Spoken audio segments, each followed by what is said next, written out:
The power of forgiveness. The origin, forgiveness flows from God, the Lord, the compassionate and gracious God, slow to anger, abounding in love and faithfulness, forgiving wickedness, rebellion, and sin. Exodus 34, 6-7. Forgiveness begins in the very heart of God. It is not a human invention, but a divine characteristic. From the moment Adam and Eve sinned, God's forgiveness was already in motion, clothing their shame, offering sacrifice, and promising redemption. Genesis 3:21, 15-6. In forgiveness, we touch the divine. It is God sharing His nature with humanity.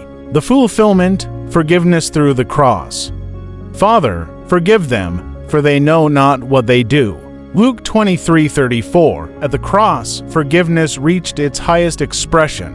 Jesus bore the sins of the world, breaking the curse of guilt and offering reconciliation. Forgiveness cost God everything, His Son, but gave humanity everything: grace, freedom, and peace. The power of forgiveness is redemptive love in action. It transforms judgment into mercy, wrath into grace, and death into life. The call: forgive as you have been forgiven. Bear with each other and forgive one another. Forgive as the Lord forgave you. Colossians 3:13. Forgiveness is not just something we receive, it is something we become.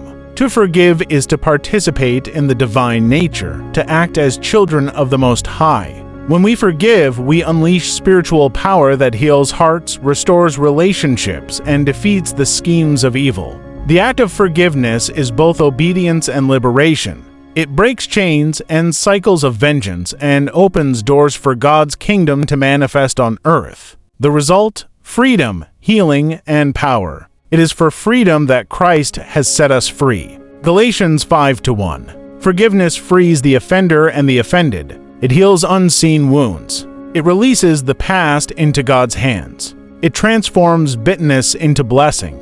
When forgiveness flows, the Spirit flows, bringing renewal, unity, and divine peace. Forgiveness is not weakness, it is spiritual strength, the power that conquered the grave. The promise: forgiveness restores fellowship. If we confess our sins, He is faithful and just to forgive us our sins and to cleanse us from all unrighteousness. -1 John 1-9. Forgiveness rebuilds what sin destroys. Fellowship with God and one another. It is God's way of writing new beginnings over past mistakes. Through forgiveness, heaven touches earth. Through forgiveness, we are made whole again. Heavenly Father, let your forgiveness flow through me. As you forgave me at the cross, let me forgive others. Let the power of forgiveness break every chain, heal every heart, and restore every soul in Jesus' name. Amen.